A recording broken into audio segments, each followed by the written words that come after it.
मृदुलाताईंचे अंग ताप आल्यामुळे निखाऱ्यासारखेच तापले होते आणि त्या रूम मध्ये पडून होत्या. तेवढ्यातच त्यांची सून करुणा आली आणि रागातच म्हणाली, आई उठा, मला ऑफिसला जायचं आहे. पटकन नाश्ता आणि जेवण बनवा. तेव्हा नकार देत मृदुलाताई म्हणाल्या, नाही सुनबाई, माझ्याकडून होणार नाही. आज तूच नाश्ता आणि जेवण बनव. मी तुझी सासू आहे, म्हणून तू एक दिवस सुद्धा मला बनवून खायला घालू शकत नाहीस का? करुणाने एवढे ऐकण्याची खोटी होती. तिने लगेचच मृदुलाताईंचा हात पकडला आणि त्यांना फरफटत हॉलमध्ये घेऊन आली आणि सासऱ्यांना म्हणाली, हे बघा बाबा, ही जेवण बनवायला नकार देत आहे. तेव्हा मृदुलाताईंच्या डोळ्यात पाणी आले. त्यांनी आजपर्यंत कधीही सुखाचे दिवस पाहिले नव्हते. लग्नानंतर त्यांचा नवरा नेहमीच त्यांना दबावात ठेवण्याचा प्रयत्न करत असायचा. आईच्या खोट्या तक्रारीवरून मृदुलाताईंचा नवरा छोट्या छोट्या गोष्टीवरून त्यांच्यावर हात उचलायचा. या सर्व गोष्टी जेव्हा मृदुलाताई आपल्या माहेरी सांगायच्या, तेव्हा माहेरचे लोक म्हणायचे, आता सासरचे घरच तुझं घर आहे, त्यामुळे इथल्या सर्व गोष्टी सहन करून तुला तिथेच आयुष्य घालवायचं आहे, कारण आता तू त्या घरची सून आहेस. पुढे मृदुलाताईंनी एका मुलाला जन्म दिला. तेव्हा त्यांना वाटू लागले की कदाचित आता परिस्थितीमध्ये सुधारणा होईल, परंतु असे काहीच झाले नाही. तेव्हा आपल्या मुलाचे लाड करण्यात, त्याला लहानाचे मोठ्या करण्यातच त्यांनी आपला सर्व वेळ घालवला. परंतु तोच मुलगा जेव्हा मोठा झाला आणि त्यांनी पाहिलं की घरामध्ये आईला काहीच इज्जत नाही, तेव्हा तो सुद्धा घरामध्ये आपल्या आजी आणि बाबांप्रमाणे आईचा अपमान करू लागला. त्यामुळे आता मृदुलाताईंची उरलेली हिंमत सुद्धा हळूहळू कमी होत चालली होती. पुढे जेव्हा सुनबाई आली, तेव्हा तिने घरातील सर्व वातावरण पाहिले आणि ती सुद्धा आपल्या सासूबाईंबरोबर वाईट वागू लागली. करुणा समजून गेली होती की पैसे तिच्या सासऱ्यांची कमजोरी आहे, त्यामुळे करुणा मुद्दामून तिच्या पगारातील काही हिस्सा आपल्या सासऱ्यांना देत होती, कारण ते सुद्धा आपल्या मुठीत राहावेत आणि आपल्याला सासूबाईंवर हुकूमत चालवता यावी. मृदुलाताईंचा पहिल्यापासूनच वापर होत होता आणि आता सुनबाईने सुद्धा त्यांना घरातील कामवाली बनवून ठेवलं होतं. आज सुद्धा आपल्या सुनेची तक्रार ऐकून प्रतापराव रागातच उठले आणि म्हणाले, तुला काय अडचण आहे? तू जेवण का बनवत नाही आहेस? मृदुलाताई म्हणू लागल्या, आज माझी तब्येत ठीक नाही आहे, त्यामुळे मी जेवण बनवणार नाही. तेव्हा प्रतापराव रागातच मृदुलाताईंच्या कानशिलात मारत म्हणाले, सुनबाईला नकार देण्याची हिंमत तू कशी केलीस? तुझ्यासारखी अनपढ नाही आहे ती. कमावून घरात पैसा घेऊन येते, तेव्हा खाते. तुला तर फुकटचे खायचे माहीत आहे. आजपर्यंत तू दुसरे काय केले आहेस? गपचूप जाऊन सुनबाईसाठी जेवण बनव. तापाने फणफणलेल्या आपल्या सासूबाईंकडे सून विजयी भावाने पाहत स्मित हास्य करत म्हणू लागली, पाहिलत का तुमची या घरात काय अवकात आहे? पण तरीही मृदुलाताई शांतपणे पडून होत्या. तेव्हा करुणा जोरात ओरडली, बाबा, हिला अजून मारा, हिला हिची अवकात दाखवणे खूप गरजेचं आहे. प्रतापरावांनी पुढची कानशिलात मारण्यासाठी जेव्हा हात उचलला, तेव्हा मृदुलाताईने त्यांचा हात पकडून पाठीमागे केला आणि रागातच म्हणाल्या, खबरदार, माझ्यावर हात उचललात तर. आजपर्यंत मी तुमचे सर्व अत्याचार शांतपणे सहन करत आले. मी विचार करत होती की वेळेनुसार तुम्ही माझ्या प्रेमाने आणि माझ्या समर्पणाने बदलून जाल, परंतु आज मी पाहत आहे की सुनबाईसमोर सुद्धा तुम्ही माझ्यावर हात उचलत आहात. अहो, ही काल आलेली मुलगी, हिच्या समोर तुम्ही माझ्याच घरात माझ्यावर हात उचलत आहात. प्रतापराव रागातच म्हणाले, हे घर माझं आहे, तुझं नाही, आणि सुनबाई जे काही बोलत आहे ना, ते अगदी योग्य आहे. तुला अक्कल तर नाहीच आहे. आज मात्र मृदुलाताई शांत राहू शकल्या नाही. त्या म्हणाल्या, मला अक्कल नाही आहे तर मग एवढी वर्ष मी हे घर, माझा संसार कसा सांभाळून ठेवला? हे घर सांभाळण्यासाठी माझ्या बुद्धीचा वापर आणि माझी ऊर्जा खर्च झाली नाही का? काय खरंच मी तुम्हा लोकांसाठी काहीच केलं नाही? प्रतापराव रागातच म्हणाले, नाही, तू या घरासाठी काहीच केलेलं नाहीस. तू तर आमच्या तुकड्यांवर आजपर्यंत जगत आलीस आणि आज तुझी जीभ एवढी चालत आहे की तू आमच्या विरोधातच बोलायला लागली आहेस. तू गपचूप किचन मध्ये जा आणि सूनबाईसाठी जेवण बनव. उगाचच माझे डोके खराब करू नकोस. परंतु मृदुलाताईंचा आज खूपच अपमान झाला होता. ज्याप्रमाणे त्यांची सून त्यांच्याकडे पाहून हसली होती, त्यांची अवकात दाखवण्याचा प्रयत्न करत होती, त्या गोष्टीने मृदुलाताईंच्या शरीरामध्ये एक प्रकारची तेजाची लहर पसरली होती. त्या लगेचच जागच्या उठल्या आणि स्वतःच्या रूम मध्ये जाऊन दरवाजा आतून बंद करून घेतला आणि जोरजोरात रडू लागल्या, या घरात कोणालाच माझी कदर नाही आहे. जो माझा नवरा आहे तो आजपर्यंत कधीच माझा होऊ शकला नाही. माझे सासू सासरे ते सुद्धा कधीच माझे होऊ शकले नाहीत. ज्या मुलाला मी जन्म दिला तो मुलगा आणि आज आलेली सून कोणीही माझे होऊ शकत नाहीत. उलट काही दिवसापूर्वीच आलेली सूनबाई माझ्या जखमांवर मीठ चोळण्याचा प्रयत्न करत आहे. असा विचार करत मृदुलाताई खूप वेळ रडत होत्या. त्यात त्यांना ताप सुद्धा आला होता. त्यामुळे त्या कधी बेशुद्ध झाल्या काही समजलंच नाही. संध्याकाळी जेव्हा त्यांनी थोडी शुद्ध आली तेव्हा त्यांची अवस्था अजूनच खराब झाली होती. त्या कशा तरी त्यांच्या रूममधून बाहेर निघाल्या, पण त्यावेळी घरात कोणीही नव्हते.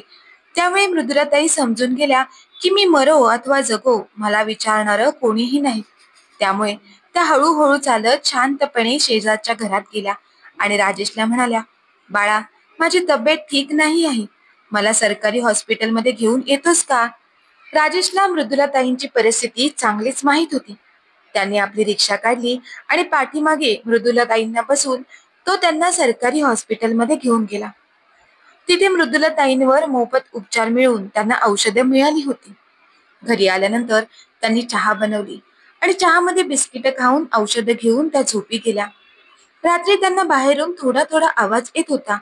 मृदुलाताईंची सून करुणा ओरडत होती, मी जेवण वगैरे बनवणार नाही. जेवण बाहेरून ऑर्डर करा. आणि त्या म्हातारीसाठी मी जेवण ऑर्डर करणार नाही. तिला भूक लागेल तेव्हा ती स्वतःच्या हाताने बनवून खाईल. मृदुलाताई स्वतःवर संयम ठेवत शांतपणे अंथरुणावर पडून होत्या. हळूहळू रात्र निघून गेली. औषधं घेतल्यामुळे मृदुलाताईंची तब्येत सकाळपर्यंत थोडी ठीक झाली होती. त्यामुळे त्या किचनमध्ये गेल्या आणि त्यांनी स्वतःसाठी नाश्ता बनवला. नाश्ता केल्यानंतर औषधं घेऊन त्या कुठेतरी बाहेर निघून गेल्या. आता तर प्रतापरावांना खूपच राग आला होता, कारण त्यांच्या सुनबाईने त्यांचे कान भरले होते की सासूबाईंनी फक्त स्वतःसाठी नाश्ता बनवला आणि खाऊन पिऊन मस्त फिरण्यासाठी निघून गेल्या आहेत.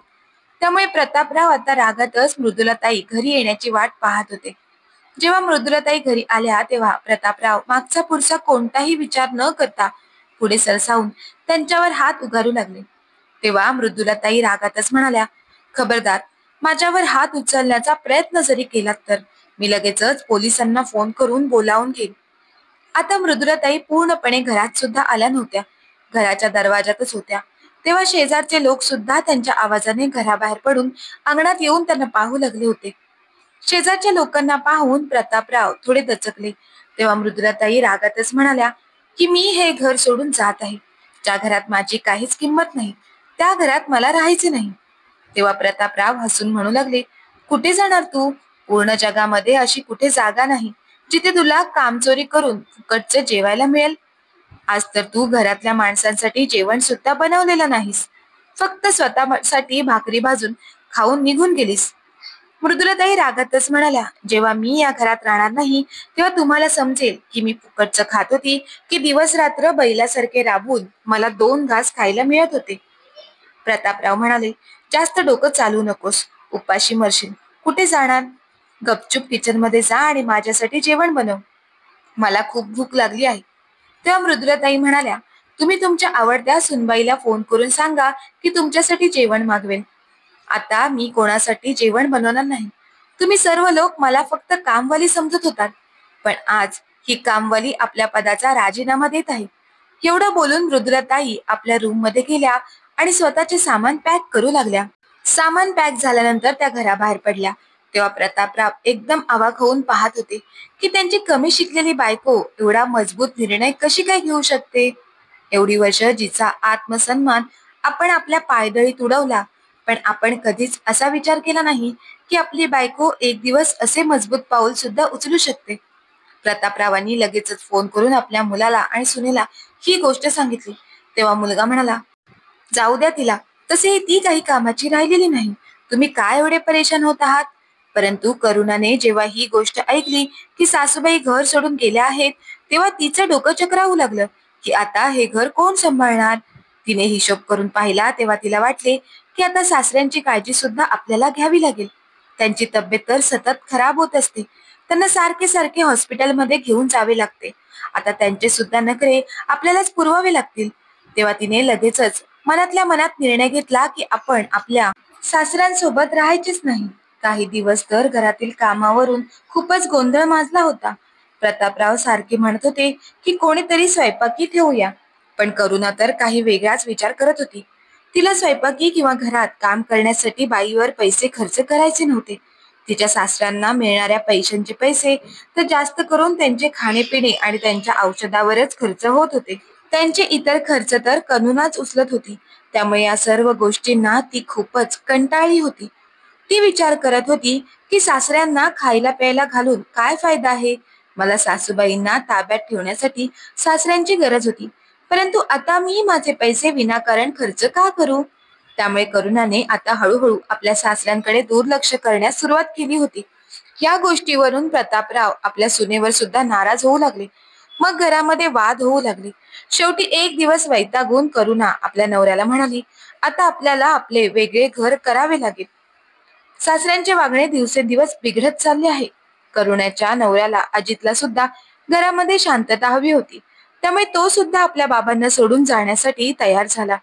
मग काय, ते दोघेही घर सोडून बाहेर निघून गेले. त्यामुळे आता प्रतापराव एकटेच राहिले. त्यानंतर प्रतापरावांनी खूप प्रयत्न केला की कोणत्या तरी स्वयंपाक बनवणाऱ्या बाईला जेवण बनवण्यासाठी ठेवावे, परंतु पूर्ण वस्तीमध्ये त्यांचे नाव बदनाम झाले होते. त्यामुळे त्यांच्या घरी काम करण्यासाठी येण्यास कोणीही तयार नव्हते. सुरुवातीला तर अशी गोष्ट पसरली होती की प्रतापरावांनी आपल्या बायकोला मारझोड करून घराबाहेर काढली आहे. आणि आता त्यांची सून ही गोष्ट पसरून गेली होती की प्रतापराव त्यांच्या मुलाचे आणि सुनेचे जगणे मुश्किल करत आहेत. त्यामुळे आता एकटे पडलेले प्रतापराव नशेमध्ये डुबत चालले होते. खाण्यापिण्याची तर त्यांना शुद्धच राहायची नाही. त्यामुळे हळूहळू त्यांची तब्येत खूप जास्त खराब होऊ लागली. एकटेपणा त्यांना खायला यायचा. त्यामुळे आता त्यांना आपल्या बायकोची आठवण येऊ लागली होती.